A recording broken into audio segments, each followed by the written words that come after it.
Yeah, yeah.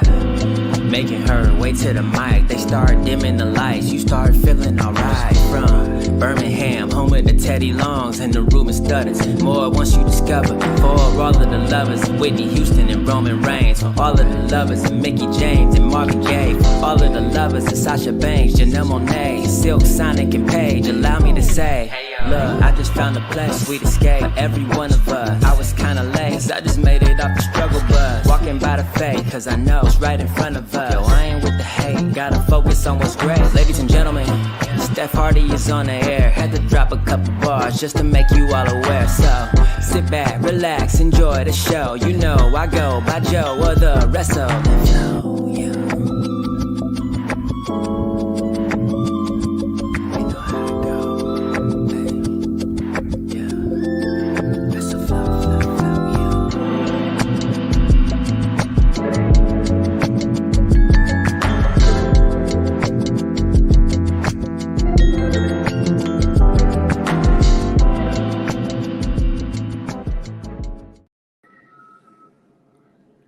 Hey y'all, welcome to a new episode of the Hardy Wrestling Podcast with your girl Stephanie Hardy. I'm the host and creator of this fabulous platform, color commentator for the Belladonna Division, Battle Club Pro, Black Girl Magic 2022, and Spartan Wrestling, and contributing writer for Daily DDT. And I am so happy to be with you guys on this holiday weekend. Happy holidays, Merry Christmas, Happy Kwanzaa, all of the things. New Year's is coming up, like everything is happening. But for everything that you celebrate, happy to all of it. And I am here with a special guest, someone who I've wanted on my show for a long time. And now we are finally able to make it happen. She is a host for bodyslam.net, and she is the biggest Becky Lynch fan in all of the world.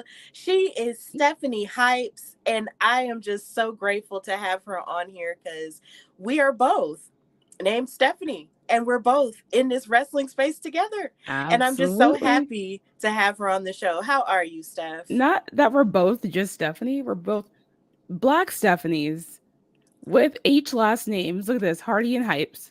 I'm just saying, I love it. Thank you so much for having me on here. To your point, I feel like it's been a long time coming. Like, I know a lot of people have been telling me, like, you should be on Stephanie's show. You should be on Stephanie's show. You should be on Hardy Wrestling Podcast. I'm like, I know. We got to make it time. So I'm so glad we're able to do it.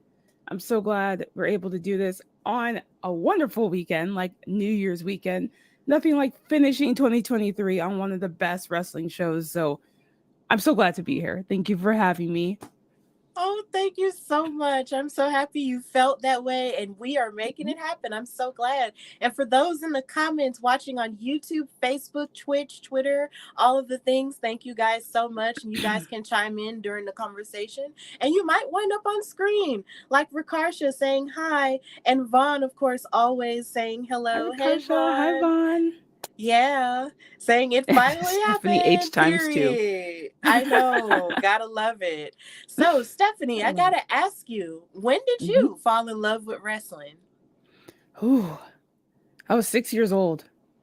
To be honest, my mom was a huge wrestling fan. She actually was a big fan of Undertaker, and so she would be watching it, and I would just kind of come along and go like, "What are you watching? Like, what is this?" And I didn't really pay that much attention. I thought the Undertaker was actually kind of scary, but she absolutely loved him, and she's like, "He's so cool! Like, watch this, watch that." And so that's kind of how I got started.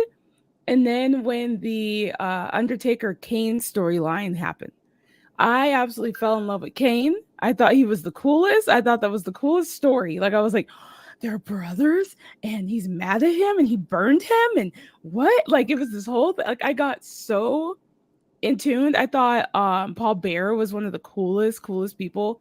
I was like, God, I'm like, Mom, is his skin really that color? I was like, I know there's white people, but you know, his was like the white paint, right? And so I was like, oh my gosh, like, is he dead? Like, my mom's like, I think that's on purpose to make him look like he's dead, right? And so so I got so hooked there.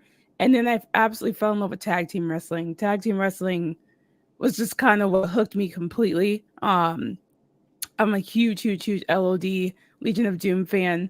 I absolutely love them. I made my little arm pads with like the spikes on them. I made them with the toilet paper rolls and aluminum foil, and I thought I was the coolest thing ever. And I know there's a picture of it somewhere. My mom's like, "It's somewhere." I'm like, "We got to find that picture." But yeah, that's basically where I started. 6 years old, because my mom watched it. I started watching it and been a fan since. That's a really cool origin story because, a lot of people say they either started watching it like with a male figure or sometimes, most of the time, with a female figure as well. So I'm glad to hear that your mom was into it because for me, it was Yes, my dad and my grandma. So I'm kind of glad that, to hear that your mother was into it and that The Undertaker was sort of like your gateway. I feel like he's the gateway for a lot of different people I into think so. wrestling because a lot of people really feel like, oh, well, he's like this really scary dude who's using all these powers to make these scary things happen. But for a lot of people, they kind of like that sort of thing. So that's a really cool way to get into it. It made me stop and look because I was like, what's he doing? What is this? Like, why is he walking so slow? Like, and then like he's able to turn the lights on with his hands. Like, I'm like, oh, like that's cool. Like his presentation was so great. It made people stop and look at him. To me, it's very similar to Bray Wyatt. God rest his soul. I miss him so much. But he's probably one of the first characters that's made my daughter stop and kind of go, "Oh, he's kind of creepy, mom. Like, what is this about?" Kind of the same way I was with the Undertaker. Bray Wyatt did that with the Fiend for my daughter, and she was kind of like, "Oh, like, who is this? Like, that's kind of creepy." And like, that was the kind of the first time I see her really like enthralled. Like, she loves the women's wrestling. She loves Bianca. She loves Becky, but for the men, Bray Wyatt was kind of like her heart stop. Like, what is that? Like, which speaks volumes to his talent. And again, I miss him so much, but um, he at least left a good legacy behind, and we have that to at least to enjoy in the years to come. So yeah, no, Undertaker again, even though that wasn't like the person that hooked me per se, it's the person that got me to stop and watch. But like I said, tag team wrestling, I love the Dudley Boys. LOD was my team, but I love the Dudley Boys. I thought they were so cool.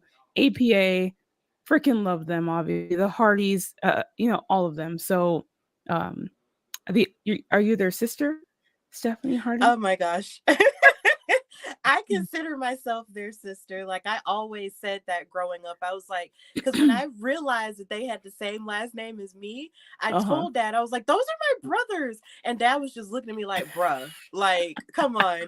And even my mom embraced it and she was just like, okay, those are our white children. And Hey, and we'll she take would it. embrace it. We'll take So it. I claim them. I claim them, but There we ultimately no. But go. but I claim them, we claim them, it's Yes. just a really common last name somehow, especially in the South. But yeah, it's just a really common last name. Yes. Yes. Yeah. Yes. Yeah, I love it. And then you talk about Bray Wyatt and The Undertaker and just how you love the dedication that the both of them had, to their characters. Because of Oh yeah. course Bray had different iterations just like The Undertaker did. And so Yep. the level of dedication that they both had to their characters, right up until the end, was just something that should be studied and should be, required Yes. viewing if you are a wrestling fan. So big ups to the Undertaker, and I wish we had longer with Bray Wyatt, of course. I know. But I know. either way, they're both amazing, and Bray's our angel now. So Absolutely. I'm Firefly for life. absolutely. So when did you realize that wrestling was going to be a part of your life, like as a creator, and when did you realize that you were going to use your voice, the way that you have been using it? Girl, I don't know. Like I have to be honest with you guys, like half the stuff that I've done in the last 2 years, I had never planned to do. Like um I think I told you I started watching when I was 6. I watched probably until I was a teenager. And then when I got close to 20, like 18, 19, I kind of stopped watching. Because honestly, I was being a 20-year-old. I was out and about and having fun and going to clubs and dancing, hanging out with friends, and just doing stuff where I wasn't at home to watch wrestling as much. I catch things here and there. So I actually missed a good chunk of the ruthless aggression era. I missed a good amount of it actually, which is why I think I've posted before why I never understood the lore of CM Punk. I wasn't there for his, summer of Punk. I didn't see any of that. So I've never understood what it is about him. Um, but to see people's reactions to him coming back, like I'm a big fan of so my job, I'm a marketing manager at a venue, and the fan experience is a huge thing for me. And as a fan of wrestling, I love the experience of wrestling. I love the emotions that wrestling gives. I love the emotions wrestling brings. So even though I don't get the CM Punk lore, just seeing people's reactions to him returning to wrestling, whether it be at AEW or WWE, just fills my heart because I'm like you can't hate that. Like you can't be upset about that because people were truly just happy. Like all the videos they showed of people's reactions to his return, like that made me so happy to see because I'm like, I get that. We've all had those moments with our favorite people, where we get emotional about it or happy or whatever it might be. So that's a big thing for me as fan experience. But like I missed most of the ruthless aggression era, excuse me. I actually didn't really start getting back into wrestling till 2015. That's kind of when I got, and it was like by accident almost. Like, so I had my daughter in 2012, and so I was pretty busy. And then I left her dad in 2014, my ex-husband. And so after I kind of got out of that, it wasn't the best situation. I don't know, like I had some time on my hands or something, and I had tuned into Raw for the first time, and I don't even know how long. And it happened to be the episode with AJ Lee and Paige had made her debut, and it was the episode where Paige won the women's championship, the Divas championship from AJ Lee, and I was like, "Who is this?" And everyone's like freaking out because I'm like, "What's like?" And I'm watching this, but I'm like, "The women are actually wrestling."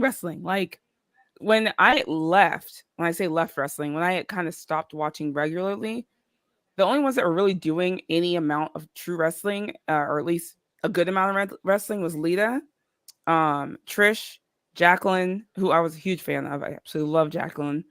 She was probably my first woman wrestler that I was a big fan of was Jacqueline. Um, and then Trish and Stacy Keibler. I love she didn't wrestle, but I just wanted Stacy Keibler's legs. I was like, when I grow up, I'm gonna have long legs like that. I'm 5'1", y'all. It didn't happen. It's okay. But so when I left, they weren't doing a lot of wrestling, like not the way they are now. And so when I watched AJ Lee and Paige, I was kind of like, oh, okay, like they're wrestling. And I heard the commentator say, Paige from NXT, the NXT Women's Champion, and I'm like, what is NXT? Because I was like, what is NXT? And so I went and looked it up, and I saw that their developmental brand, and I was like, on the WWE Network, and I'm like, oh, okay, like let's see what this is about. So I got WWE Network. I started watching NXT, and I saw all these women that were just wrestling their butts off. And what hooked me back in again is what you guys know as the Four Horsemen. And so I saw Sasha Banks, and I was like, oh, she's great. She's amazing. I think the first episode I recall seeing was when Becky and Sasha were like teaming together or something, and like she's looking in the mirror with Becky, and she's like, "Who are you gonna be? Like, what kind of person are you gonna be?" And like Sasha's like trying to pep her up like in the mirror or something. It's when Becky had darker hair, and they were teaming up together, and that was like one of the first episodes I saw, and I was kind of like, okay, like whatever this is. And so like the next time I tuned in, Sasha was wrestling somebody. I don't know if it was Natty. I don't remember. Actually, I think it was Summer. Might have been Summer, but Summer Rae. But either way, I was just like, okay, like Sasha's really good. Like, I actually became a big Sasha Banks fan. And I saw Charlotte at the time. I was like, oh, she's really good too. Like, didn't realize she was actually Flair's daughter. Because she was only going by Charlotte at the time. So I didn't put two and two together until she had that match with Natty when they were like, oh, this is legacy and blah blah. And Natty's the daughter of Jim Neidhart, and Charlotte being the daughter of Ric Flair. And I was like, oh crap, she's the daughter of Ric Flair. Like, and so that's when I kind of really started watching, because I'm like, God, they're really good. And that's Bailey was just amazing to me. And so that's when I really started getting back into it. I started watching NXT for the women, actually. I wasn't even really watching Raw regularly. I started watching NXT more than anything else. So that's when I really got back into it. Then Asuka came along, that she was amazing. So it was just, that's kind of what hooked me back in 2015. And from there, the match with Sasha and Becky at NXT Unstoppable. That match actually went in rooting for Sasha. I came out of it a Becky Lynch fan. And that's what I tell people. That's where my Becky Lynch fandom started. I found myself standing in my living room clapping at the TV after that match. And I think at the end of the match, if you go back and watch it, Becky's crying. The whole audience is giving her a standing ovation as well. And I was sitting there, I was standing in my living room clapping, and I was like, God, I was like, she's really good. I was like, her and Sasha absolutely killed it. Like, I was like, I don't know who this girl is, but I just loved the fire, like her fire. I liked her energy. I liked just the way she moved around the ring. Like, I was like, she's really good. I was like, I really like whoever this is. I really didn't know who Becky Lynch was other than what I'd seen in NXT. So I was just kind of like, okay, cool. And she had come out with this fiery orange hair all of a sudden, because she had dark hair before that match. And so I was kind of like, orange hair, but I was like, all right, cool. But that's kind of where it started. And so I just kind of followed the four horsewomen, basically, to Raw, because they went to Raw, I think, like 2 or 3 weeks after that. After that match. And then obviously NXT Brooklyn happened with Sasha and Bailey. And then Sasha moved on. Well, she had already been on main roster. And then I kept watching for Bailey NXT, but I started watching Raw because the other three were on there, and I just started getting into it more and more with some of the other characters that were on the show as well. So that's kind of where it went. And then in 2019, I was looking for a meet and greet. So this is how I found wrestling Twitter, guys. 2019, I was looking for a meet and greet because I was going to Royal Rumble. I was going to Royal Rumble in Phoenix, and I was like, oh, is there a meet and greet? Like, I heard that, because I had heard on the news or something that Becky was doing one, and like some other superstars. And I'm like, oh, I really like to meet her, right? Because I had seen her live at live events that had come down a couple times in 2017 and 2018. But I was like, oh, I'd love to meet her. Like, and so I was looking at, I guess her meet and greet had sold out in like 10 minutes or something ridiculous. And so I was like, okay, I guess it's not happening. But that's actually how I found wrestling Twitter, because people were talking about it. And I was like, hold on. There's a community of wrestling fans online that just talk about wrestling? Because I'll be honest, you guys, I have a lot of great friends in real life, as we call it, but none of them are into wrestling, right? So it's like, you don't really have anyone to talk to about these things. And so when I found out there was a whole community online that just talked about wrestling, I was like, what is this? And so I had joined Twitter in 2019 and started talking with wrestling fans about wrestling. And that's really all it was. Like, I was just, I guess, a positive person on this platform. And somehow that grew following, somehow that grew people, somehow that grew eyes from WWE, somehow that grew attention of other WWE superstars and other wrestlers. You're asking me how I became a creator. I honestly had not planned any of it. People approached me to do a podcast. People approached me to do this and that, and I'm like, sure, like, I guess, like, because to me, I'm just a wrestling fan. Like, that's all I've ever been. My major is in marketing and media, so something I know how to do. and do well, but it just never was a plan to be in the wrestling creator space, if that makes sense. It was just literally started as me just wanting to talk about the thing I love. And it grew into what it is now, which is amazing. And honestly, a dream come true in about a million different ways. And my mom takes full credit.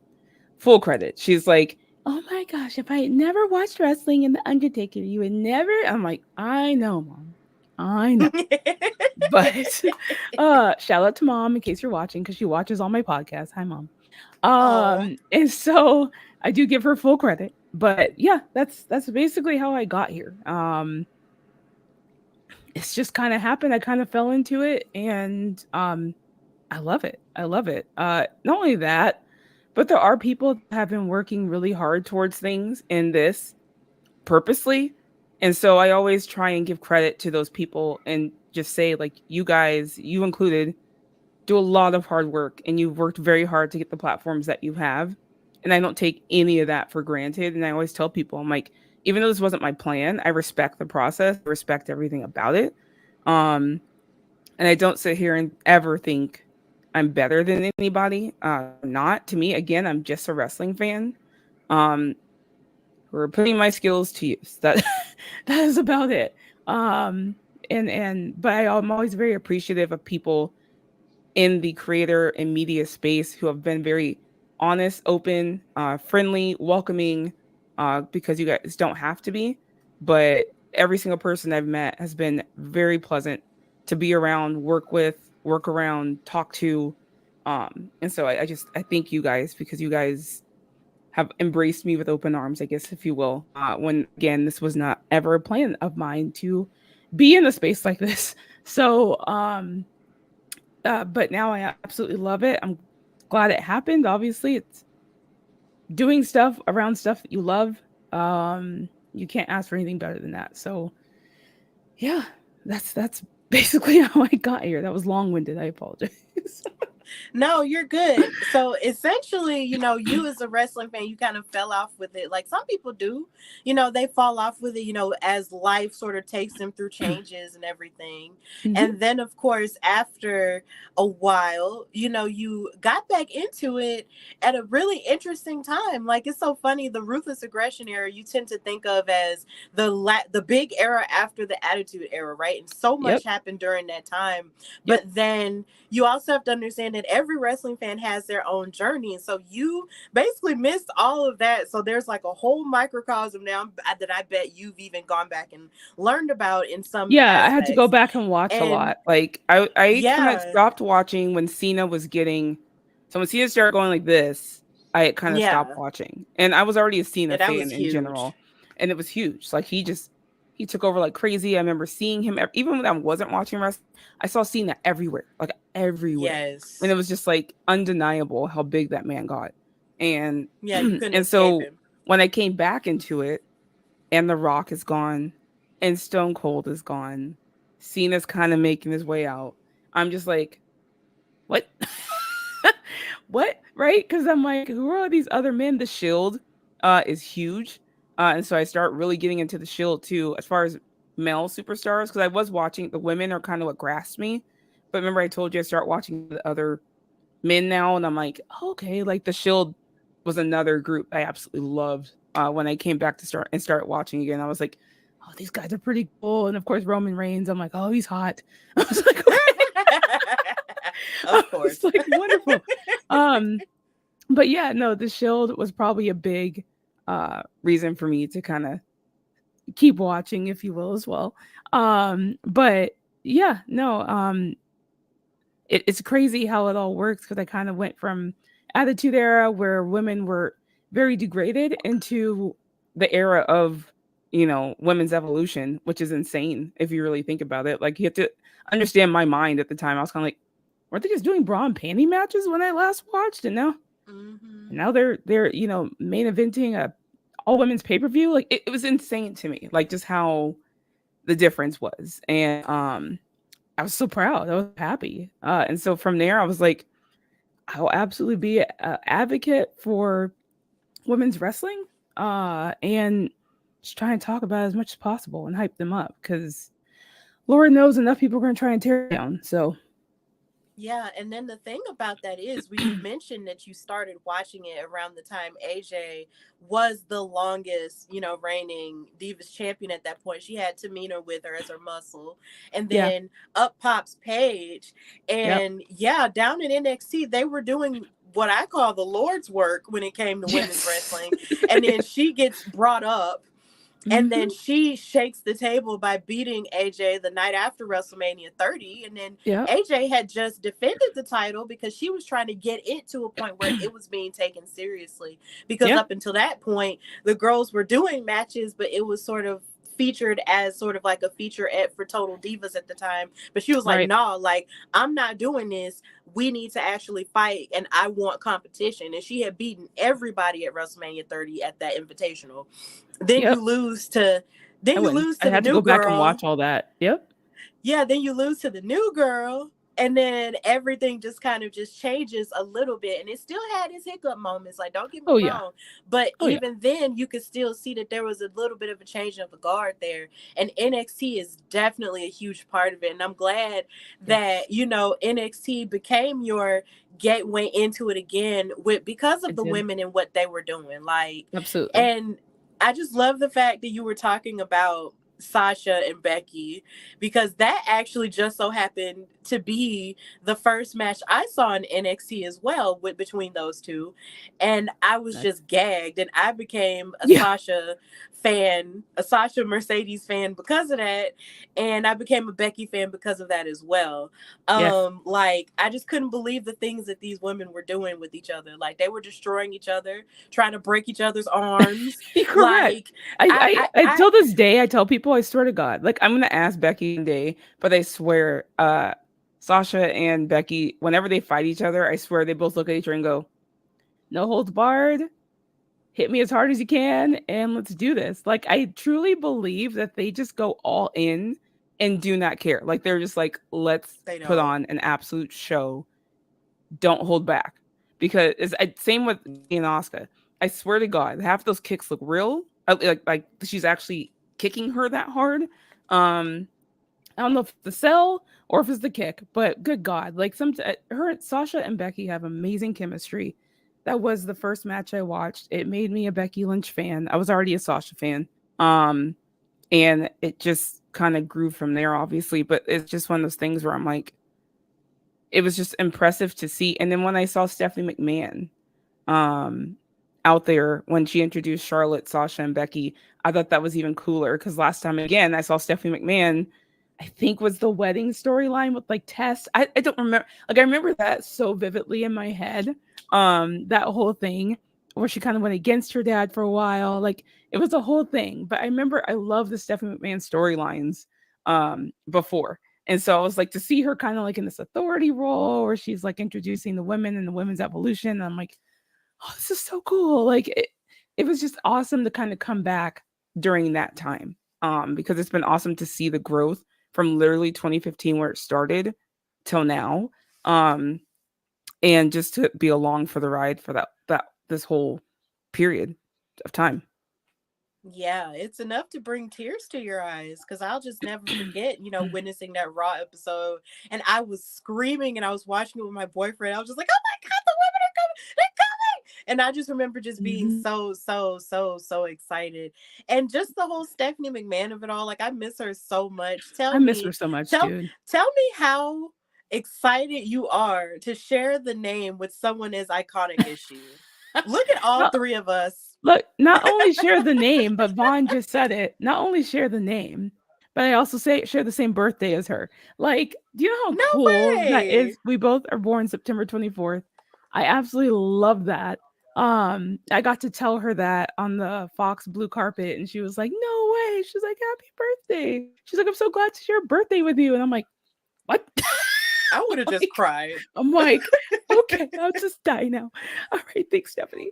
No, but she was so sweet, so nice, and she took a picture with me and did the whole thing. And she's incredible. I do miss her a lot. I think I will say that I do believe Triple H has done a great job, especially the last 6 to 8 months with the women, getting them more. TV time consistently, more storylines, some more character development. I feel like we are getting there um, with it. And at first, I'll be honest, about a year ago, I was a little upset and skeptical. And I'm like, we need Stephanie McMahon back. I was like, oh my God, like this isn't going very well. But, you know, things take time. And I do feel that they are going in a great direction. Obviously, there's always improvements. There's always, more to reach for and goals to achieve as far as women's wrestling goes in WWE. But I feel like we're getting there. I feel like we're getting there. I Yeah. feel like we will get there. So I do feel he's been doing a great job the last 6 to 8 months with the women. I have no complaints. Other than Trish and Becky not being on SummerSlam, I understand that they were a big deal on Payback, and they got that spotlight. They got more time, and so I can't be too upset. However, it's a legend Yeah. and a legend, and they couldn't be on SummerSlam anyway. I'm gonna let it go. Yeah, that was a bit I'm gonna odd, let it go. but that was odd, and I do agree with that, in a sense, because I was one of those people who was like, "What do you mean?" And I did talk about that on the show. I was just like, "How could they not be on the card along with the women's tag team titles not being on the card for SummerSlam as well?" Right. But they have made up for it, I can say, Oh yeah. with the tag teams, and also with Becky and Trish being at Payback, because that was actually a treat for me because that was the weekend of my birthday, and it was Nice. right after I had watched Wow, Superheroes, and I had just watched an amazing championship match between Princess Aussie and Penelope Pink. So imagine Nice. watching that on that, at the end of that hour, and then Hmm. going into Payback, and then that starts the card. Like, I had a treat. I had two women's wrestling treats all at the same Back to time, back. back to Nice. back, and that's special for me. So, things happen. We might get mad about things not happening when we We think it should do. happen, but then when it happens at the right time, if it does, coalesce, Yeah. and it feels great at the right moment. So you said you are a marketing manager and you love, watching fans, interact and everything. Like how Yeah. has it been watching, the growth of wrestling, from a marketing managing perspective? I think there are certain things I would do a little differently as far as fan experience goes with WWE. But that being said, those are my own little ideas. But I think they're doing a great job engaging the fans. I think their socials doing a little more. But that again is my own marketing manager opinion. But I do love the fan experiences. I love that they have the meet and greets before the live events. They have WrestleMania week is so interactive. There's so much going on. There's so much fun. There's so many things for wrestling fans to do, not just with WWE, but if you go anywhere WrestleMania week, you're going to find wrestling stuff from all promotions. Um, whether it be signings at WrestleCon or any of those type of things, the indie wrestling shows, like there's a lot to take in. There's a lot to enjoy. I absolutely love how much pro wrestling is thriving right now. In all facets, in all aspects. I love that there's the possibilities seem very endless. What used to be not very many options. Wrestlers have options now. Fans have options now. You guys know, anyone who follows me knows I'm not the biggest AEW fan. The product is not for me, and that's okay. But it's for a lot of people. And I'm completely happy for them because they absolutely enjoy it. And I'm like, good. Like, I'm glad because my thing is, I do not in any way want AEW to fail because AEW employs so many other people that WWE doesn't. I'm not just talking about wrestlers, I'm talking about the people behind the scenes, I'm talking about the operations crew, I'm talking about media crew, camera crew. All these people are employed at AEW. It offers more opportunities to more people, including the wrestlers, right? Like our wrestlers have options. They're not stuck with just WWE. They're not stuck with just Impact or, whatever it might be, any of the other indie promotions going around. They have options, and that is not a bad thing. Um, and so I always tell people, I'm like, even though I'm not a big AEW fan as far as watching the product, I love AEW pay per views. I don't even need to watch weekly for me to watch an AEW pay per view. Like I love to watch AEW. They deliver on every pay per view. There's maybe been one that maybe I was kind of like, hmm. But most of them I've absolutely loved. I've enjoyed without even knowing what the fuck's going on. Excuse my language, but like because it's entertaining. The wrestlers they have, their roster is extremely talented. I support them through and through, every single wrestler. And so it's just one of those things where I'm like, I want them to thrive. They have things they need to improve on, which is what I criticize them on, just like WWE does, which I also criticize them on. They each have things they need to improve on and do better. If AEW wants to thrive, they have to change some things. And for some reason people take that to heart like I'm attacking them, but I'm like, I'm trying to be honest. I was like, just alone from my marketing experience, there's certain things AEW really needs to do differently. They need a PR team. That's one of the biggest things. They need a good PR team. Um, and it will help from the backstage crap that goes on at any business, at any company, from getting out into the public and seeming very messy. Um, there's just certain things that I feel like they just need to do better. Um, and I'm very boisterous about this, and apparently that means I hate everything at AEW and I want them to fail. And I'm like, what? Grow up. First of all, that's not at all what that means. However, they have a lot of things to fix. If they plan to get to WWE's level. And I'm completely okay saying they're not at WWE's level. It's okay. Um, do they have the tools to get there? Absolutely. Do they have the roster to get there? Absolutely. But they have to fix some things. You're talking about a 40-plus-year-old company versus a 4-year-old company. You have to do things to continue to grow and expand your audience, expand your market. Right now, they cater to one market, and they really need to change some things to expand that. That is my marketing manager coming in. You can't cater to one market. You can, but you're not going to see exponential growth that way. So, but anyway, yeah. So I just, as a marketing gal, if you will, um, I think they're doing a great job.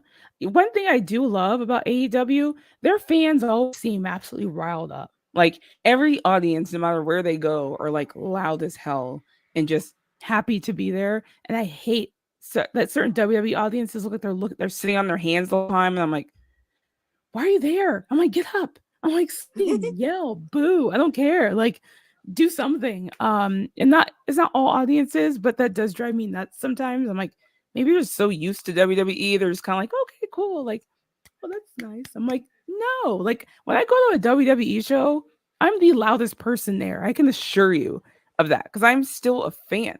First and foremost, I'm a fan. I'm going to freak out. I'm going to yell. I'm going to get emotional. I'm going to boo. Like even if there are people that I'm close with or good with as far as wrestlers go that I'm still going to boo because they're the bad guy, right? They're the bad guy. I know I just talked to you on Twitter in DMs like 2 days ago, but now I'm booing you because you're the bad guy, right? Like it doesn't matter to me. Like I like to cater to that. Like I like to have fun. I like to boo who I'm gonna boo. Like I like to cheer for who I'm gonna cheer for. When Becky, except for Becky, when she was a heel, I was cheering for her, but it's okay. It's fine. She's different. But for the most part, I just like to have fun. I'm a fan first and foremost, but that's what I like to capture in fan experience. Um, there was a photo I shared back from WrestleMania when I went, and it was a dad and his son who were sitting in front of me. Um, and there was a picture. He was holding his son in his arms with the WrestleMania sign behind him. And I noticed he hadn't really taken any pictures at all, mostly because he was just dealing with his little 4-year-old who was just like, he was so excited. He's a big John Cena fan. He had Cena stuff all over, all over him. And he was just like he didn't, basically he's a little boy, right? He doesn't sit down. And so he was holding him, and I thought it was a really cool shot. And so I took a picture with my phone and I showed it to him, and I was like, I'm sorry. I was like, I figured you probably want to remember these moments or this moment. Because it was a very sweet photo. It's like them kind of looking at each other with the WrestleMania banner in the background. And so I was like, I took this picture. I was like, do you want me to send it to you? And he was like, oh my God. He's like, yeah, thank you so much. I didn't even think about taking a picture. And it's like, he was like, oh my gosh, yeah. And so I sent it to him. airdropped it to him. And he was like, "Thank you so much," and blah blah blah, and like whatever. But the stuff like that I like to capture when I'm at an event. Um, whether it's my own experiences, whether it's someone else's experience, um, whatever it might be. I like to showcase that because those are the important things. Moments are what make these events to me. Um, and whether that's my own moments, someone else's moment, whatever it might be. And I know that I have some sort of a platform to kind of get that superstar's attention to it, then I'm gonna do whatever I can, to draw someone's attention to a little fan of theirs that just want to say hi or just want them to see the sign that they made or whatever it might be. So that's kind of what I do at these events. And that's a beautiful thing. I love that you use, your background, for that sort of thing, and sort of, capturing the magic and the moments, that truly matter when it comes to wrestling, because really that's all that matters. I feel like Yeah. those are the things that we cherish a lot of the time. Of course, we love the athleticism, we love the story, we Oh love the yeah. grandeur, because of Oh course when yeah. I think about being in the SoFi Stadium myself, it's just like I get overwhelmed at the idea that I was even in the midst of all of that again, because that was my second WrestleMania, and it was my first one as That an was my adult, and first. it was I had just, never been to oh my WrestleMania God. before. That was my very first one. Took me Oh 37 girl, years to get there. girl, Yeah. congratulations. Yeah. Um You should have but said yeah, it was like, like when I walked into SoFi, girl, I first of all I busted out in tears. My husband was like, "Are you okay?" I was oh, like, "I get it." Like I had just gone through the gate. Okay. I hadn't even walked into like where the seats are. I just gone to the gate. I'm like, and he's like, "Oh my God." He's like, "Stephanie, let's get in, hun. Let's get in." I'm like, oh, "Oh my God, I can't believe I'm here." Like I was just the fact that I was there, the fact that I was media at the very first WrestleMania I ever been to as well, like it was just insane to me. Like it was mind blowing. It was so grand. It was so big. There were so many people. I couldn't wrap my head around it, to be honest with you. It took me mm-hmm. a good 30, 40 minutes to kind of be like, okay, I'm at WrestleMania. All right, let's calm down. Let's breathe. I'm here. Like second night, I was good. Like second night, I like act like I owned the place. I was like, okay, I know where I'm going. I know what Yeah, I'm doing. Like, okay. First night, complete fangirl, like freaking out, yelling at everything, crying, screaming. Like it didn't matter. It didn't matter. Loved it. yeah. Loved it. Yeah, I loved it too. And then you talked about, the fan experience, like being in a city like Los Angeles that has everything already. It was almost like wrestling just kind of upped the ante more and more, Yes. because they were in LA, and just being surrounded by everything with wrestling. It's like it's almost like you're surrounded by family, because Yes. everybody loves the same thing that you love, and you're all there on like one accord, and it's just a very beautiful Absolutely. thing. And so being able to experience, everything that I saw, the superstore, the decorations, all of the other wrestling events, and everybody, at the meet and greets and everything, it was just out of this world. And it's something that I'll, never forget, and hopefully I'll be able to carry that within to next and to this WrestleMania, maybe, I'm not sure. But either way, Hmm. it's something that I'm so happy that I experienced, and I just love the idea that it just brings people together. So it's cool. So Absolutely. what's been the best lesson that you've learned during your time as a media personality in wrestling?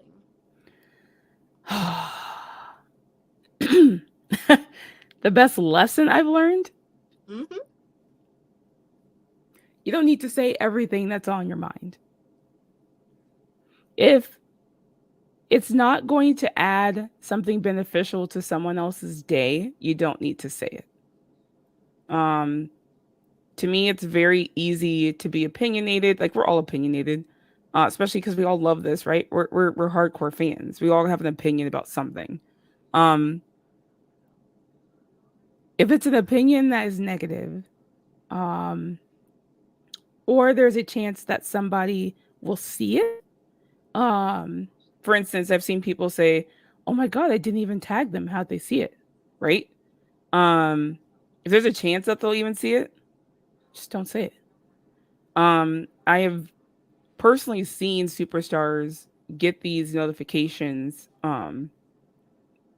live, if you will, and how their demeanor can completely change off of one tweet. Um, yes, they're public figures. Yes, they're in the public eye. Obviously, they're going to get crap. Um, I'm not even a WWE superstar or anything close to it, and I get crap just because of I don't know because I'm me. I don't know. Even I have little haters or whatever, and I'm not a public figure. I'm not a superstar, but it can affect your day. Like you would be like, oh, whatever. Like it shouldn't affect you, but it can. Um, it's they're complete strangers, right? So it's kind of insane. Like so, I figured out because when I first got on wrestling Twitter, like I said, I just joined. I just got on there, 2019. Um, the beginning of 2019. And so for me, I kind of come out of the gate just like with all my little opinions, just saying whatever. And I got shot down so quickly and jumped on so quickly for certain things. And I'm like, whoa, like, okay. Like, so I had to figure out, and not even that, but when you do start getting to know these wrestlers and you're in the media space and you're eventually probably going to be interviewing them at some point. You're probably going to come face to face with them at some point. And you have to stand behind because trust me, they remember, especially those negative ones. They remember. They remember people have said negative stuff about them in media. They remember negative stories written about them. They remember negative comments that you've written about. And if they see you in a media room, they will call you out very quickly. I think there was a tweet or a video, I forget, from Zelina Vega from Wrestlemania, this last Wrestlemania, where she said she saw somebody who had said something negative about her in an interview or something like that. Like one of the interviewers who was there, I don't know who she was talking about, but she was like, you were there and you were trying to get an interview with me. And she's like, I looked right at you and I ignored you. Because you know why. It's basically what she said. And I was like, God, like they remember, they take note, they respect those who respect them, and so it's one of those things where I'm like, you don't need to say everything that's on your mind, and honestly, that's a life lesson, not just wrestling media, but sometimes if it's something's not going to impact someone's day positively, maybe think twice about saying it or posting it or whatever it might be. um And am I perfect? No. Do I say negative things sometimes? Absolutely. Um, and sometimes I rethink it and I'm like, let me delete that. Or sometimes I'm like, I didn't direct this towards anybody in particular, and so it is what it is. So it's just those things where I'm like, just you have to think about things before you post them sometimes. Air them. And that's something I learned very quickly. In this space in general. I tweet this a lot, but I always tell people I tweet for myself because I do. I do have a large following, which is awesome, but I forget sometimes that people will see it. If that makes sense. Like sometimes I just say shit because I'm like, oh yeah, da, da, da, and I'll tweet it and I'm like, and then I get like all these responses and I'm like, oh God, I'm like, you weren't supposed to see that. Like, what? Like I do forget sometimes, I will be honest. Because I always like, oh, it's late, no one's gonna see it. But I forget like Europe's completely awake, right? All the European wrestling fans are wide awake, right? So someone's always gonna see it. Um, but yeah, so just think about things before you tweet them, post them, say them on your podcast or whatever. You never know who's watching. Um, and so yeah, that's why I always try to remain as positive as possible. Um, and I think most people think I'm a pretty positive person, and that's because I actively have to try. Like I do try and always stay positive, but I'm human just like anyone else. I have bad days just like anyone else, and it's easy to be negative. Negative takes no effort. Positivity does take effort, and it's effort that I think is completely worth it. So Absolutely. Like, I definitely agree with that because you do have to have a level of discernment to know what needs to be said and what doesn't need to be said. And I find that a lot of people, who have power, whether it's in the wrestling community, but just in the community as a whole, since social media happened, it's like a lot of people have access to say Yeah. whatever it is that they want to say, but Yeah. not really taking into account, the consequences. And then they'll hide behind, well, I should say this or be able to say this because I have freedom of speech, blah, blah, blah. Yeah, that's true. But that also doesn't stop you from having the discernment to know when you should or should not say certain things. And Yeah. and I feel like a lot of us as wrestling fans tend to forget that these aren't just personalities on television. These are real life human beings. And there have Correct. been unfortunate situations where people have said things and it's driven people to the point of madness and to the point of even wanting to, destroy everything Not that be they've here. ever built and destroy their lives, right? Hmm. And we have to be careful of the things that we say about people because you just never know what it could cost. And I feel like a lot of people think, oh, well, it's not going to cost anything because I'm just this. But no, it's going to cost a lot. And we have to be responsible, for each other in this wrestling community and, try to like heal each other more than harm the people that give us, their lives every week. Like we should be Correct. healing them more than harming them. And I And 100% that's agree been my with biggest that. thing. That's why I kind of got the name Hypes. That was given to me. I didn't come up with that. They started calling me Becky Lynch's hype woman, and then I just the hypes thing kind of stuck in general. But that's my whole thing. Like I try and come on here and hype them up as much as possible because again, they see plenty of negativity. They Mm-hmm. don't see enough positivity, in my opinion. And so if I see it on my timeline, I'm gonna like it. I'm gonna repost it. I'm gonna say something positive about it.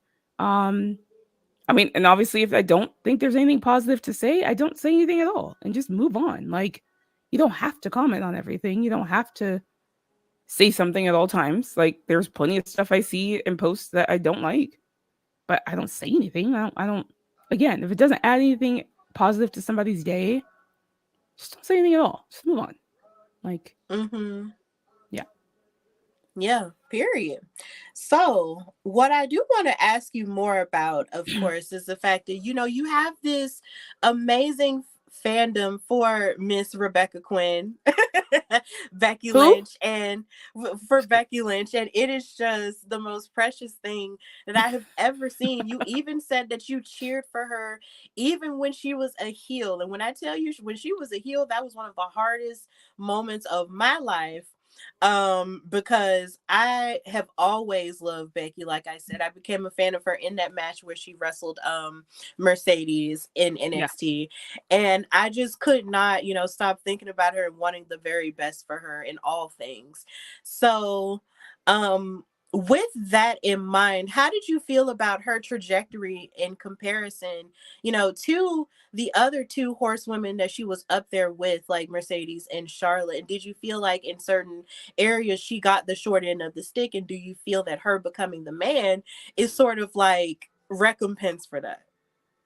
I mean, it's weird. I have to say, number one, I'm so excited for her memoir.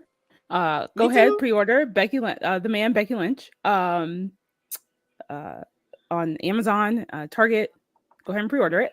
But I'm so excited for this book for a number of reasons because she's always been a very transparent person.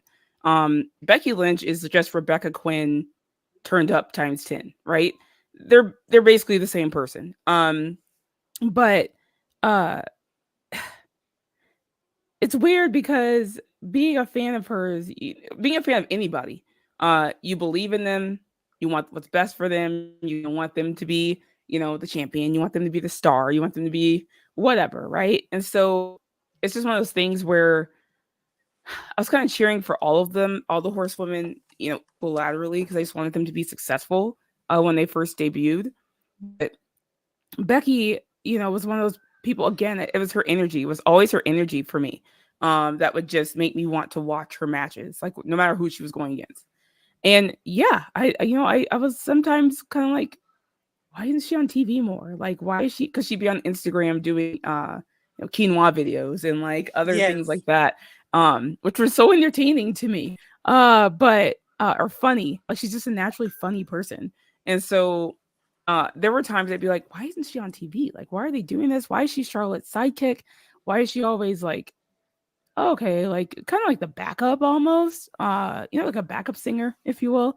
Um, so there were times that she got short in the stick. People always bring up, well, she was the first SmackDown Women's Champion. How is she overlooked? And I'm like, yeah, and look how that reign went. Like, it was not great. I was like, yeah, she was the first SmackDown Women's Champion. I was like, and it was done very poorly. I think she was champion for 4 months, 3 months, 4 months, and then she lost to Alexa Bliss at the. I don't even talk about that match with TLC, but she lost it very quickly. And wasn't really able to make it a good title reign. She held it, which is amazing, I guess. And she has that accolade of being the first, which is also amazing. But I was like, why aren't they giving her the platform to shine? Right? Like, she's always been good at promos. She's always been charismatic to me. But they just weren't giving her that platform. Just kind of like, I don't really know why they don't see what I see, right? But a lot of fans saw in her. I mean, if you go back and watch, the fans are constantly cheering for her. Even back in 2016, 2017, they're chanting Becky's name. Like, there was always something about her that connected to fans because she was real. She was her authentic self, right? Just again, turned up a little bit for her character, obviously, but she was just authentically herself. And I think fans saw that. She did a great job of connecting with the fans in other ways, right? Over social media platforms. She was kind of the first person to really utilize social media in that way that got people's attention. It was kind of like, oh, like she's really great, like she's really funny, like like whatever. But they weren't using her on TV. As far as and at the time, it was big on Charlotte, Sasha, and it was kind of like, okay, wonderful, but what about Becky, right? If you go back and look at that WrestleMania 32, I think it is, triple threat match, Becky was the workhorse in that match. She was all over the place in that match. I knew she wasn't going to win. I actually thought Sasha was winning it. Me too. So obviously when Charlotte won, I think I was really shocked. As I think most people were. But I remember thinking, my God, like Becky really put on the show in that match. She was the worker in that match. She was all over the place. And in a good way, all over the place. And I just thought, I was like, she really is like a star. Like, they just don't see it. And as the Money in the Bank match in 2018, I believe. And she's the one going up getting the briefcase, and you just hear the fans all like, yeah, and like we're all cheering and like excited and whatever, and she doesn't get it. And it's like, what? Like, it just felt like another dagger. Like, it was just kind of like, but it's one of those things where you look back on it now, and like all those things had to happen for the man to be as big as she's become. Because she just kept falling short so many times. It was kind of like, what the heck, right? And like leading up to SummerSlam 2018, like everyone was fed up, right? Like all the Becky fans were like, drop the Charlotte thing, like let's go, like get like stop, right?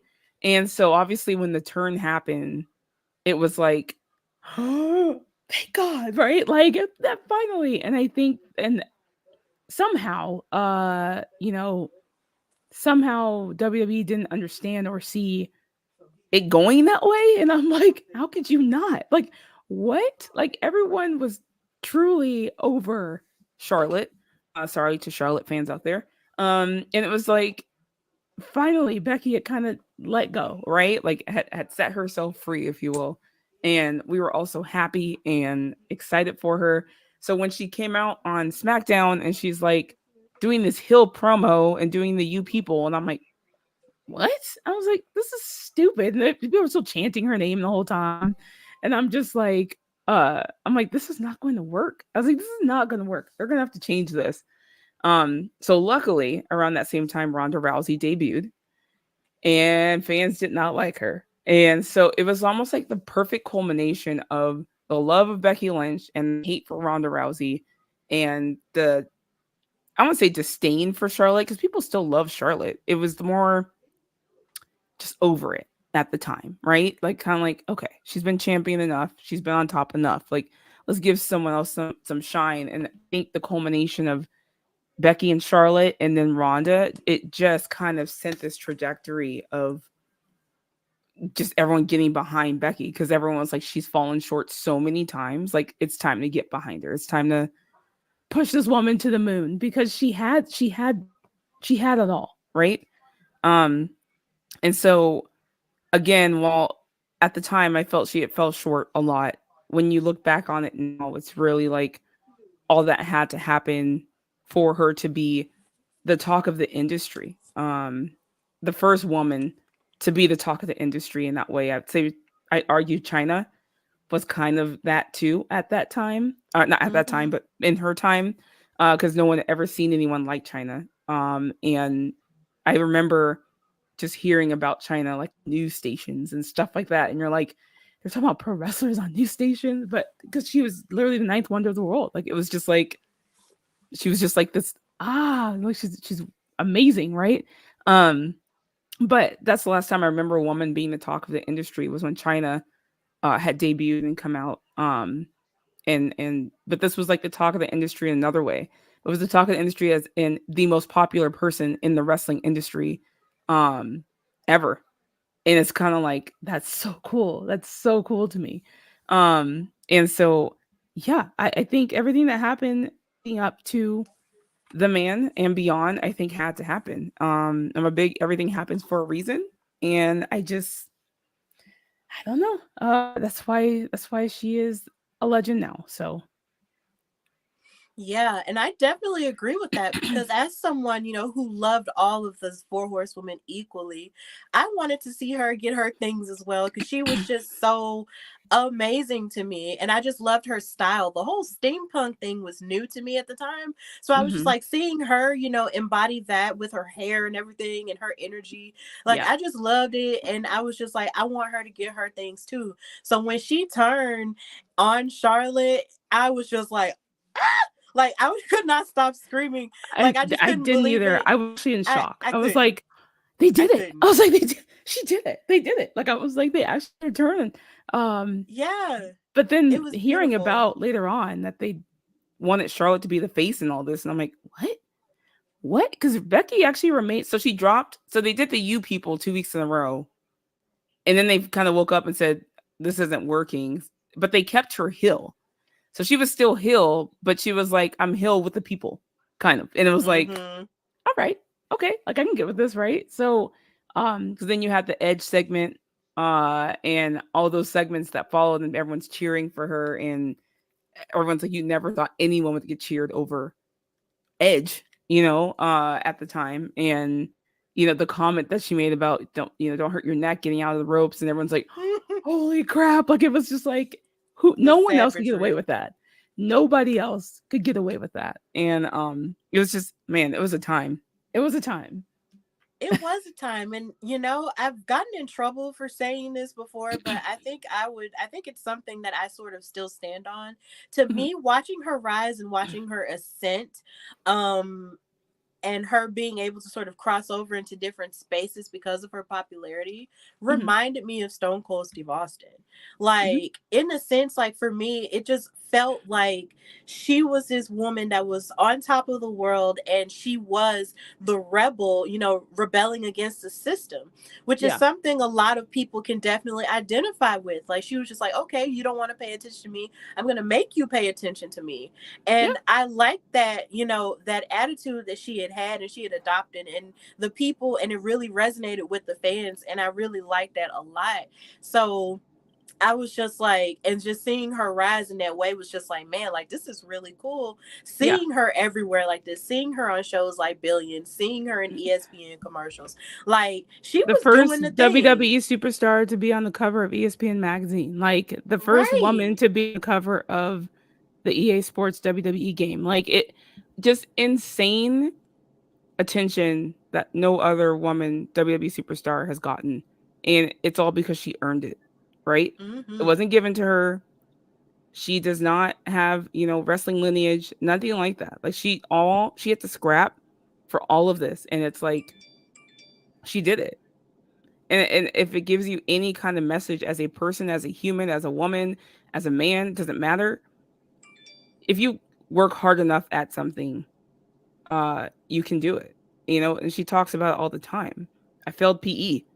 Now look at me. And it's like, first of all, how do you fail PE? Like, I try and drag her for that all the time. Like, how? Like, what? Girl, what? Like, all you do is really show up to PE. Like, that's that's it. But it's just like one of those things where you go, if you truly love something and you work hard enough at it, you can make it. And there's no better story to me than this one, hers. And that's why I can't wait to read her book, because again, she's always been very transparent with her story, but she says she goes even more in depth with that in this book. And I'm like, so there's gonna be a lot of things that we just don't know or haven't heard yet. And I'm just like, I'm so excited for it. I'm so excited for her, for her. She wrote it all herself. She poured her heart into it. And to do that as a full-time mom and WWE superstar is actually insane. Because her schedule is absolutely crazy. I'm a full-time mom and have a regular job. I don't travel constantly.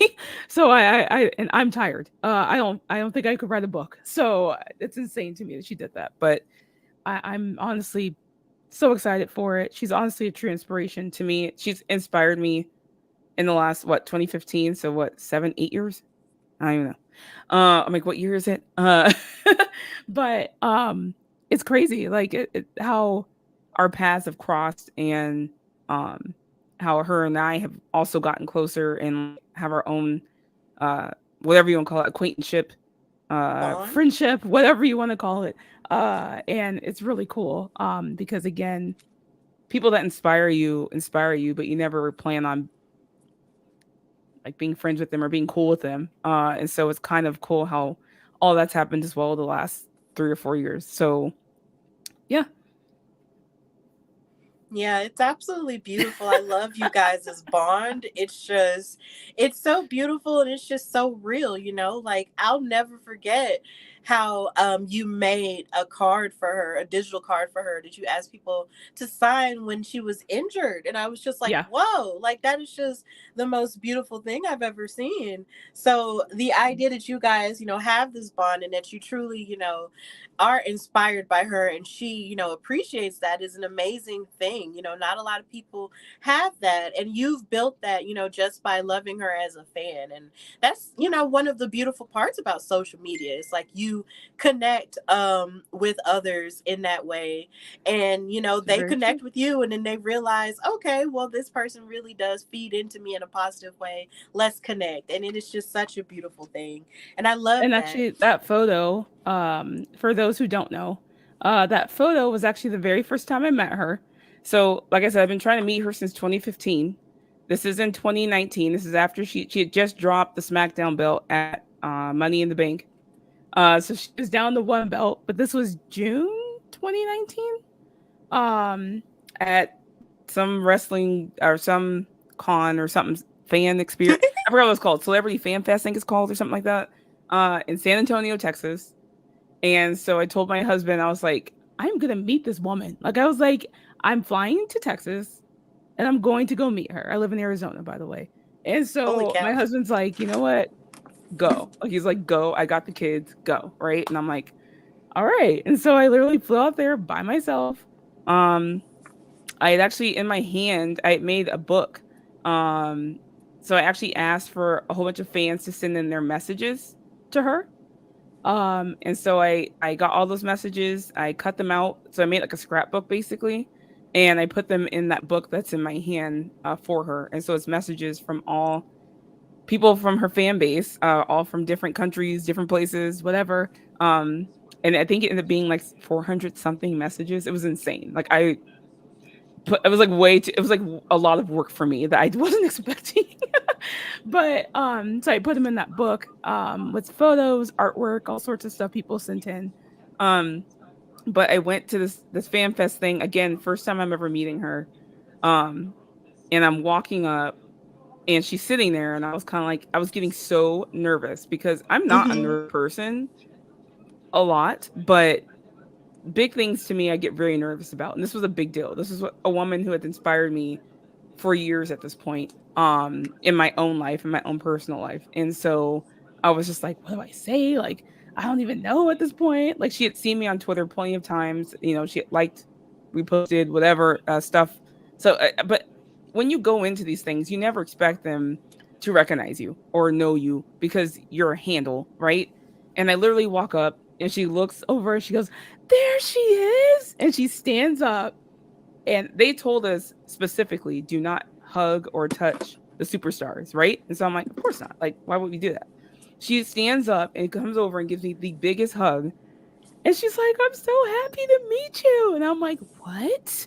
Like, in my head, I'm going, excuse, like, and I was like, what do you mean you're happy to meet me? Like, I'm here to meet you. Like, I came here for you, right? And she's just like, I'm so happy to meet you. I'm so happy that this is Stephanie. Then she starts telling the girl next to her who's helping with the autographs, this is Stephanie, and she's so sweet, and she's so nice, and she's she's so positive. I just love seeing her on my timeline.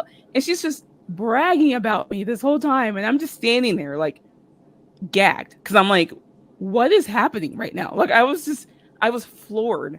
And so, I gave her my little plaque thing for her to sign. I was like, here, I have this book of fan messages for you that I put together, and I gave it to her, and she's like, oh my God, I love it. Thank you so much. That's so sweet. And she's like freaking out. And she gets up again and gives me another huge hug. And she's like, I'm so happy to meet you. And I'm just like, what is happening? And so I walk away and I go around the corner and I like scream. Like I wait until I'm out of her eyesight. And then I just go, what? Like, I'm like screaming at the top of my lungs. And I'm like, what the fuck just happened? What just happened? I was like, oh my, like, I could not fathom. And there's a tweet, I think I posted the other day. I don't know if I'm allowed to cuss on your show or not, but my tweet says, holy fucking shit, she knew who I was. That's all I could write. That's it. That's all I could like mutter and get out. And so Oh. it was just one of those things where I was like, it was like a life, like once in a lifetime memory, experience, whatever you want to call it. And I had to see her again after that to take the picture. So that was like the autograph, and the picture was separate. So when I saw her again, she's like, yay, she's like, I get to see you again. I'm so excited. And I'm like, Oh God. like, okay, okay. Hi, Becky. Like, and so, at that point I felt a little more comfortable. So I was like talking to her and like made her laugh, and we were laughing and whatever. And yeah, that was actually the first time I met her in that picture. And so that was in 2019. And a lot's changed since then as far as me and her being cool, as I like to say, me and her being cool or whatever. But yeah, a lot's changed since then. But that was my very first meet and greet, if you will, with the big time. That is so beautiful. I love that. The fact that you just went, because you just wanted to meet her and you love her and Mhm. stuff. And then all of a sudden, she knows you and you're just like, "What?" And she's just, you know, I talking to you like she just met a friend. That's so I beautiful. about died. That is I so I don't think I beautiful. said anything that whole time except for I'm like, Oh. what? What? Huh? And then she's like, oh my God, I'm so happy you came. And that. And I'm like, I okay. would have cried myself. Oh, girl, I went, like I said, I went around the corner, screamed, and just started bawling. And I think I called my husband. I was like, oh my God, she knew who I was. He's like, I don't understand. And he's like, well, like she knows you probably from like Twitter and da. And I'm like, so to your point, like, that's the thing about social media. That's the thing I love about this platform. It does give you access to some of your favorite superstars, right? But with that should come some kind of like responsibility, some kind of decorum, right? Like, yeah, they see a lot of the stuff that you do, you tweet, whatever. Like, so let's make it positive. Like, they don't have to be on these platforms. They don't have Hmm. to make themselves available at all. Um, They so it is really a could great hire thing to somebody for have. that. I Hmm. would have never probably met Becky, been as cool with her as I am now if it wasn't for Twitter. But it's like you are what you make it, I guess is what I'm trying to say. And if I'm sure if I was a negative person who wasn't that great of a fan or whatever, she probably would have said shit to me. You know what I mean? And so that's the difference. When when you're positive with people, like people ask me all the time, why do so many wrestlers follow me? Someone asked me the other day, like, how many follow you now? And I was like, I think I'm close to like 60 or something around there at this point.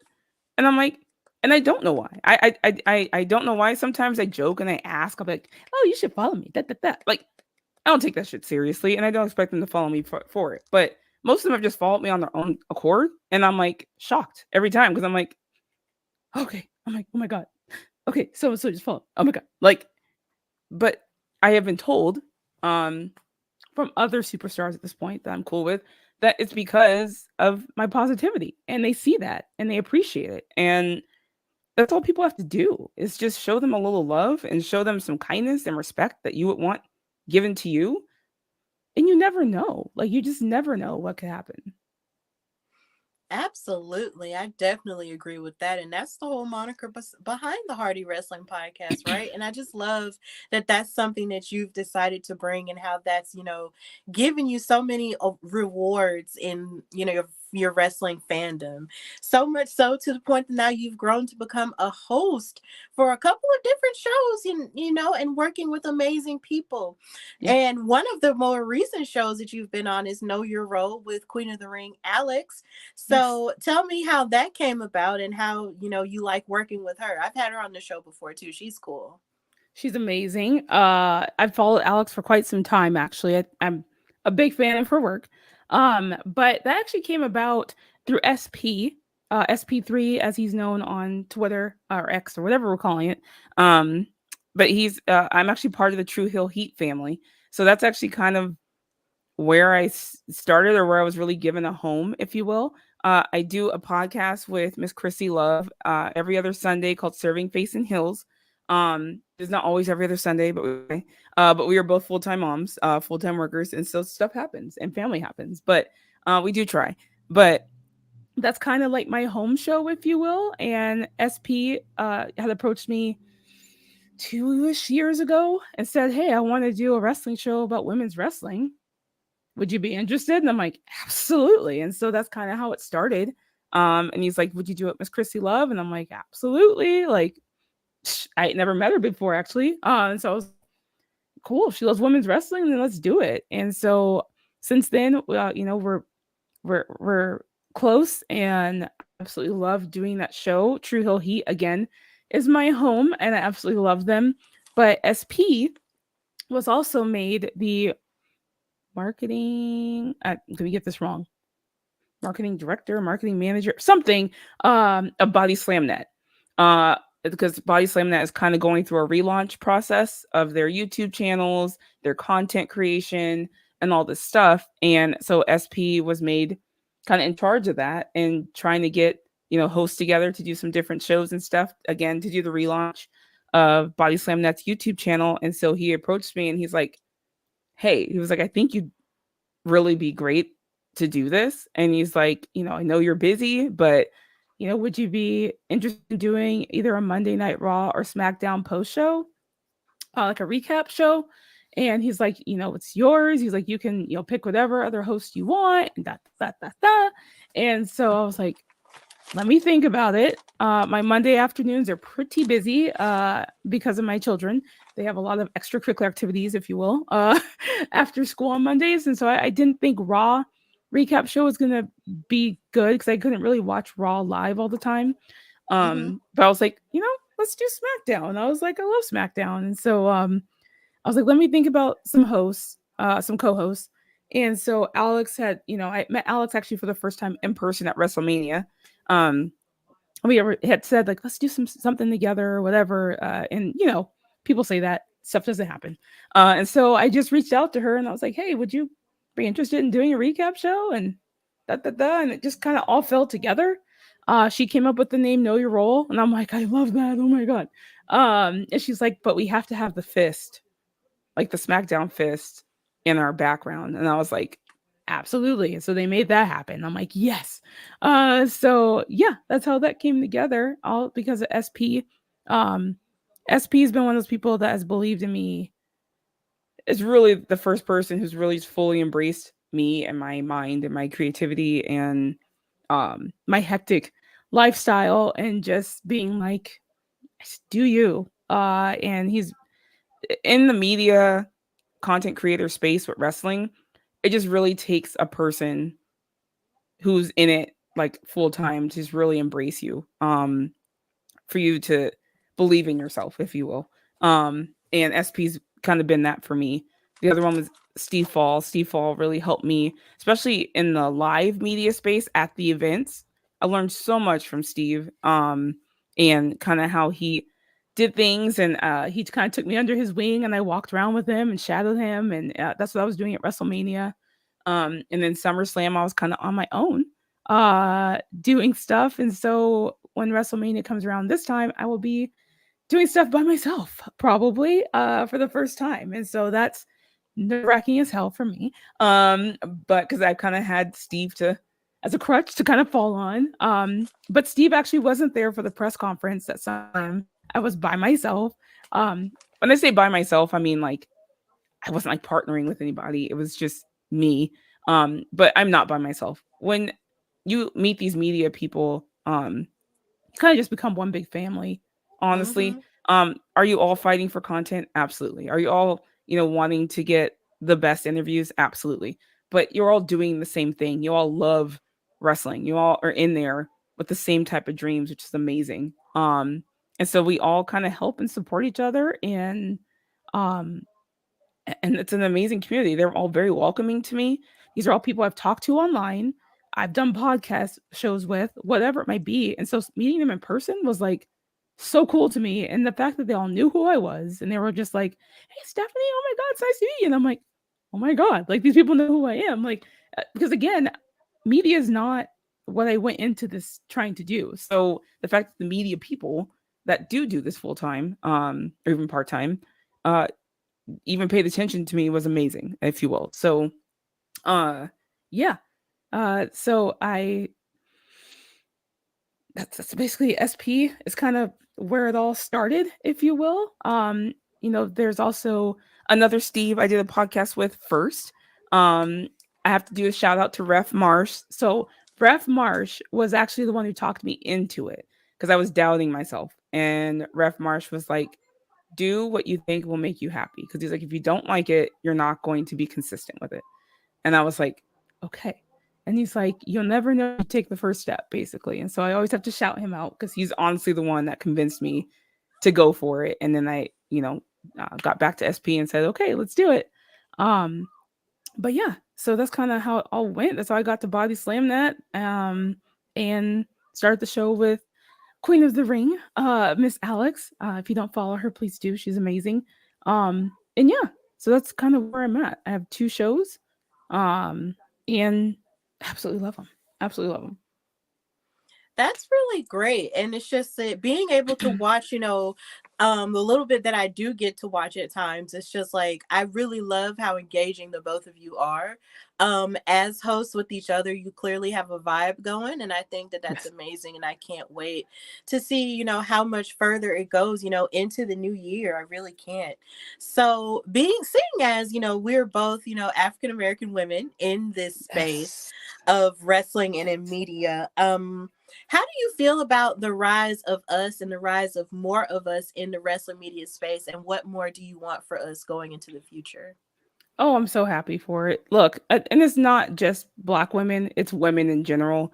Like, I don't know if you guys saw, I think it was the WrestleMania press conference, or it might have been some. No, I'm sorry. It was possibly Money in the Bank. Is that the one that was in London? Yeah, Money in the Bank was in It was Money in London. the Bank, right? In the Hmm. press conference, and Triple H says, "Where are the women?" Because there, it was like all men, I guess, in there.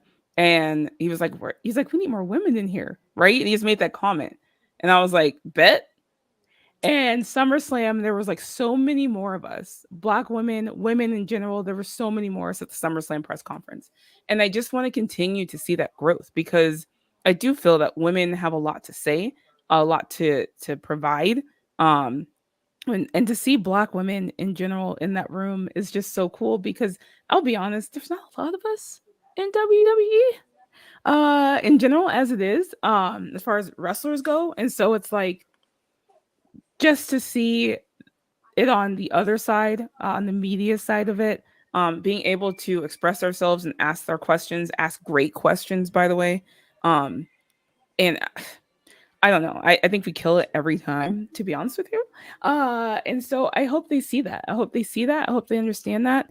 It means a lot when, my daughter can watch the TV and watch the post show WrestleMania press conferences and see people that look like her, not just her mom, but other people that look like her in those rooms.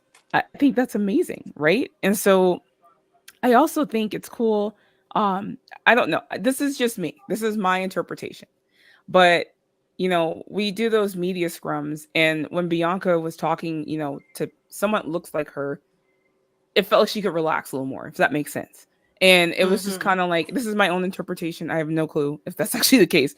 But just watching her go through them, she just seemed so like she was talking to the excuse me. Oh my gosh, the wrestling girls. Whew. The wrestling girls, whom I love. Love you guys. Um Yeah. uh she was talking to them, and she just seemed so just at ease, and just so kind of relieved to kind of see them. Honestly, she already knew who they were. She had been interviewed by them before, and so when she saw them, like, she just lit up like a tree. Like, she was like, oh my gosh, like, hey. She's like, oh my god. And that has to be so cool, I feel like, for her on her end as well, just to see us in that room. So again, I'd love to see more women. I'd love to see more Black women. I'd love to see more women of color in general in those rooms. Queen of the Ring, who is Hispanic. I love seeing them, seeing us in that room. It means a lot to a lot of people. And again, I hope WWE sees that we do just as hard, and we do want to be in there just as much. And that when we come, we're going to come with questions that matter. We're not just asking to get ourselves over. We're not just in there to put a spotlight on us. Like, we want to ask questions that get someone talking, that people want to hear answers to, which is, to me, the whole reason why you're in there, right? Um, is not only to hype them up, but also just ask the questions that people want to hear answers to, that matter. Absolutely. And I can say this over the past year, like I love the idea of seeing people that I know or have worked with in the past, on those. Mhm. Like every time like when I saw you in SummerSlam, I was like, oh, it's Stephanie. And then when I saw Nikki, I was like, oh, it's Nikki. Or whenever, like anytime I see anybody I know, I lose my Yes, mind and I just be like, yes, I know that person. Yes, yes, yes. And I just get excited for it all the time. So it absolutely. is amazing, and it does a lot for me, personally, when I see you guys in those spaces and I know you, and it's just like, yes, like it's just like they're It's so there cool. and it's fantastic. So I hope that we can get in those spaces even more. And I also cannot wait to see us grow more in other spaces too, like in writing. Like, because I know I've been Mhm. writing a lot and I can't wait to grow more in that area. And I just can't wait to see more of us, taking up space in places where people, and also feeling safe to go to events as media and not have it questioned, because that did happen this That's year a happened to bit. me And I was quite just a few like, times. right. And I'm just like, no, like I have just as much as a right to be here as you do. I'm going to take up space here just like you are, and I belong here just like you do. I've And I gotten want to I've see more of gotten that. I've gotten, "Oh, she's only in the media room because she's Black. Oh, she only No. got in there because, she's a Becky Lynch fan and Becky put her in there. Oh, she's only No. gotten there." I'm like, "No, no, no. No, no, no. That's not how that works." I'm like, "You can't just be a Black woman and just make it into a room because of that. That's not how that works." I'm like, Mm-mm. "You have to work double as hard. You have to prove yourself double as much, if anything." And it's just one of those things where I'm like, any woman in general that's in that room has probably worked her ass off to get in there, Right. and just grinded and figured it out. I happened to have somebody who brought me along. I shadowed them, um, and from there I had to get in there myself. You know what I mean? Like, just because. So the as far as getting the credentials to be in there, I had to get those myself. I couldn't just, like, he couldn't just say, "Oh, you're coming with me." I did have to get those myself. However, uh even though the first time I shadowed him, because that was also he offered, and I was like, absolutely, because I don't know what I'm doing. I was like, I wasn't about to jump out there and start interviewing people. And no, no. I was like, I will see how this works and see if it was for me, to be honest with you, because that was the first time I'd ever been in a scrum. I'm like, I don't know if I want to do this, let alone if I can, because it does take a certain amount of professionalism, a certain amount of thinking on your feet, a certain amount of understanding and knowing every character and the history and everything else coming through that building. You can't just be asking them anything, and you don't want to just Right. ask them necessarily about what's going on that weekend, right? And so you have to know different methods to be respectable, to get answers, to get footage, to get content. And there's a lot of work that goes involved, that like prep work that goes into getting ready for that. Um, and no matter how much prep you have, just like a pro wrestling show, anything can happen in there. Anything can happen. Any superstar can show up. They do give you a brief list of who might be there. Sometimes half those people don't even come, and you get a whole four other people, and you're like, oh crap, like I didn't prepare for this. And so then you have to kind of think on your feet and ask some questions of someone you weren't expecting to be there. So there is a lot. It is fun, but it is work, and you do have to take it seriously, and it should be respected. And any woman that's in there, any male that's in there, whoever has a right to be in there. If they let you in, it's up to WWE ultimately who goes in and who doesn't. If they wanted you in there, then you're in there for a reason. It is not up to any of us or any of you who think that you should or should not belong. And that should never be said to anybody. If we're in there, it's because they wanted us in there for a reason. Period. Period. Period, and that's it. So with the growth of wrestling and how everything has just been popping off in this new way, and in this new era, how do you feel about the state of it, and what's great about it, and what can be improved on it? Say that again. I'm sorry. I said, how do you feel about the state of wrestling, and what's great about it at this stage, and what can be improved upon it? I mean, I think I already kind of addressed this earlier, but because I absolutely love where pro wrestling is right now. I really do. Again, you have options. There's options for everybody, whether that's staying up to the wee hours of the morning as Americans and watching New Japan and Stardom, whether it's, watching 8-hour AEW pay-per-views, whether it's, watching Raw, NXT, SmackDown, Dynamite, Collision, like there's an Impact. There's so many things going on with so many great talents. You have options. You don't have to watch one thing. Will some stuff work for you more than others? Absolutely. And that's completely everyone's prerogative, right? I just hate that especially, and it's mostly in the online community, for being honest. This doesn't happen anywhere else. But it's just one of those things where it's like the gatekeeping, right? Oh, well, if you like WWE, you can't like AEW. If you like AEW, you can't like WWE. You can't watch Impact. It's so stupid. Oh, if you don't watch, New Japan and Stardom, you're not really if you don't watch Stardom, you're not a real women's wrestling fan. I hate that, because I go back to when I was 6 years old. That's how I think of wrestling and fandom. I go back to being 6 years old. I look at my kids and I go, are they thinking about, oh, like, I really wish they would like showcase the women more. Oh, I really wish, they would, stop talking about AEW. Oh, like kids don't think of wrestling in that way. And to me, I'm like, you're missing and losing the true fan part of it. Yeah, we're hardcore fans. Yeah, we have opinions. Yeah, we like things to go certain ways. That's just how we are in this community. However, if you're losing sight of why you're a wrestling fan in the first place, then there's no point. There's no point. It's all supposed to be an experience. It's all supposed to be different. And for me, I'm like, if I ever go to an AEW show, I'm not going to sit there and be like, oh, I'm not really a big AEW fan. I'm just going to sit here. No, just like I go to a WWE show and cheer and boo and yell and scream, I'm going to do the same thing over AEW, because I'm a wrestling fan. Whoever I'm supposed to boo, I'm going to boo. Whoever I'm going to cheer for, I'm going to cheer for. It doesn't matter. Like, and I do feel like we do lose of why we're fans And so I do have to go back to being a kid sometimes and saying, no, like this is just fun. Especially when you have like the goofy matches and stuff, right? Like people, oh, this is so goofy. It's supposed to be pro wrestling. It's supposed to be super serious. I'm like, no, it's not. I'm like, look at half the crap we watched as kids. It was so stupid. It was entertaining. It was funny. We had fun with it. And I'm like, you have to do the same as an adult. Like the little zombie match they did with Miz, I thought it was absolutely hilarious, stupid, and wonderful. Like I just enjoyed it for what it was. I'm like, it's not supposed to be a 5-star match.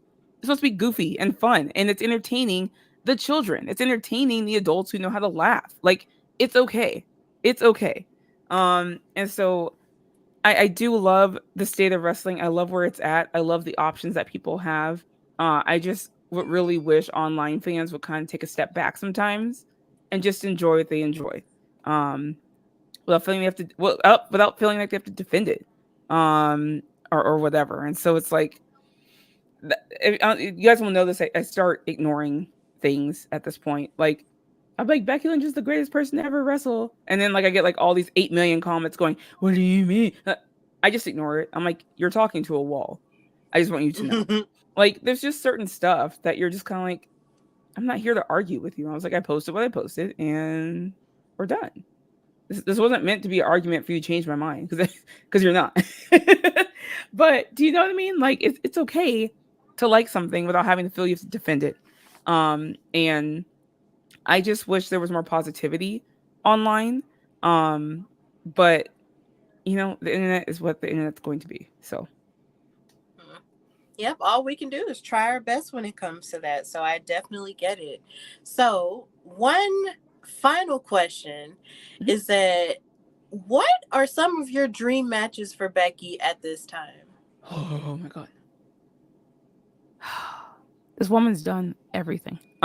She has. I would like not everything. There's a lot more for her to do. To be honest, after out of all the title reigns, I really, really enjoy. I really loved her heel run. I'll be honest, but I really loved this NXT run, and it was because it was like she was able. She looked like she was having the time of her life in that ring, and it's because it's like it feels like the pressure's off of her, right? Like she's done it. She's here. She's done all these amazing things. She's made all this history. She has nothing left to prove, and at this point, now she can just wrestle whoever she wants. She can lift them up, put them over, whether it's in win or loss, hype them up, get them on a platform. Like she has that ability and power now. And I absolutely love that. And so for me, I'm like, people ask me this question, like, what are your dream matches? And I'm like, everybody. Everybody. I want to see her wrestle everybody before she retires. Like all the NXTers that are up and coming. I really wanted to see her go against Candice LeRae, and they never did it for whatever reason. But I would really like to see her continue to enjoy this run of just maybe not being the main person with the title, right? She's had Rhea's had that spotlight. I can't wait for Becky versus Rhea. That's probably my number one that I'm looking forward to right now. I really want a final blow off match between Becky and Charlotte. And I think it has to happen at Mania one of these years. I really want that 4 horsewoman fatal 4-way at Mania. I want that to happen. That's a huge dream match of mine. I thought her and Bailey didn't ever get to really scratch the surface with their feud. I feel like they never really gave them time. I feel like they never really got to dig into that as they should have, because then it got convoluted with Lita and then Damage Control, and I was like, what? I love to see Becky versus Dakota. There truly are a lot that I still want to see. But again, at this point, I don't really care.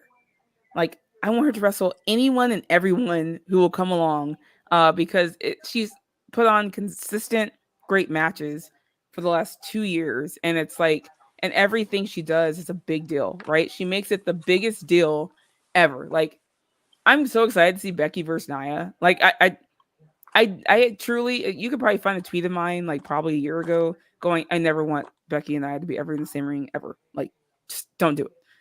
But this whole feud has been so much fun And the promos have been on point, and the way they played it with like Nia kind of teasing her, going, "You need this more than I need it," right? And I just love the angle they went with it.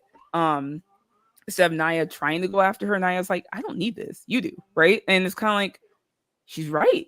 she's right. Like, although Becky has nothing to prove, I think her character's own personal self, she needs to prove it for herself, if that makes sense. And I love the angle they went with this.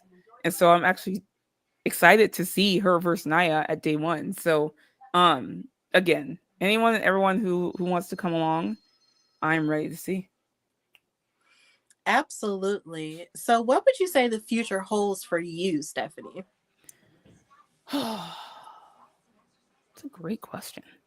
I don't know, Stephanie. I don't know because none of what's happened so far has been planned. If we're being honest. So I don't know. I know a lot of people ask me all the time, they're like, would you want to work for WWE? Would you want to do something at WWE? And I'm like, I don't like the cold, so I don't want to be in Connecticut, I'll be honest. And so I don't know. I honestly don't know. I have no set plans, if that makes sense, as far as the wrestling world goes. I kind of just go where it takes me. That's what I've been doing so far. And we'll see what happens. But the sky's the limit, right? I just know it has to be something in marketing and media because that's my absolute passion. That's what I love. I have a lot to bring to the table. So we'll just see where that lands me. But I love the job I have now. Like I said, I work for a venue and I love delivering fan experiences. So it's the best job I've ever had. I love going to work every day, which is amazing. And so I can't complain about that. So I don't know. I do hope to continue being media for WWE and going to these events and interviewing superstars and kind of capturing my experience there, for people who can't attend, so they can just kind of see what happens and what's going on uh, and enjoy it through my eyes, I guess. Absolutely. Well, Stephanie, it was By the way, such an Alex, I honor. love you. Sorry, I Oh, said shout out to Alex. Alex is in France. That's my oh, that's my sister right there. And I met her at okay. WrestleMania for the first time. So she flew from France with her husband to go to WrestleMania. And so I met her for the first time, even though we've been friends for 3 years, 4 years. Met her through the Becky fandom. And Alex is one of the sweetest people in the whole world. So absolutely love her. So I had to say hi. I love how she always tunes into my stuff from France. It's like, isn't it late there or early? What time is it? Oh, she said, 5 years. It's she been said five it's years. been 5 years Oh, for y'all. I'm sorry, ma'am. I'm sorry. I'm all 3 years, 4 years, five, Stephanie. Oh, Well, sorry. hey, Alex, thank you for watching. Thank you for watching. If you want to give me a It's follow, midnight. she said it's midnight, my lord. Thank you Girl, I for love you. watching. I love Thank you. you for watching Stephanie be on my show at midnight. Like, oh my gosh, like it's 5 where I'm at. So thank you so much for watching me at midnight. And thank you, Stephanie Hypes, for being a guest on the Hardy Wrestling Podcast. You are welcome to come back anytime you want to come back, and just tell everybody where they can find and follow you and what you've got going on. Yes, you can find me on X, aka Twitter. That's what I call it. That's what I'm gonna be calling it. At Stephanie Hypes. You can follow me on Instagram at Stephanie Hypes with two S's. TikTok at Stephanie Hypes. I will be doing way more TikTok content next year. And Instagram content. So follow me both on there. You can also catch me on Serving Face and Hills on the True Hill Heat channel every other Sunday with my girl Chrissy Love. And you can catch me on every Friday night after SmackDown, except tonight because there's no live show. It's just the best of, so we're not doing one tonight. But a live recap show every Friday with Queen of the Ring, Miss Alex, on Know Your Role on the Body Slam Net channel. And that's every Friday night, right after SmackDown. So you can catch me there. Hit me up on Twitter, at me, say hi, whatever it might be. I hear my toddler. He Absolutely. might think my toddler just woke up from his nap. My husband has him, but that's if you hear that, that's who that is. It's Oh, not well, a that's all dog. right. It's my wailing 3-year-old. It's all right. Shout out to the baby. Shout out to the baby. Shout out to the babies. He always wakes up So cranky from his nap. He usually wants a snack. It's a What's up, babies? He's on mommy. All right. All right. Well, let I me have to just go. sign off then. Thank you guys for joining in on the Hardy Wrestling Podcast. Of course, follow me on Instagram and Twitter at Queen Steph Hardy, and on Twitter at Hardy WrestlePod and at Hardy Wrestling Podcast on Instagram. And be on the lookout because later on tonight I'm going to be on with Katrina for Steph and Cat Talk Wow, so we can talk about Wow Women of Wrestling. So until then, this has been the Hardy Wrestling Podcast with your girl Stephanie and your other girl Stephanie Hypes.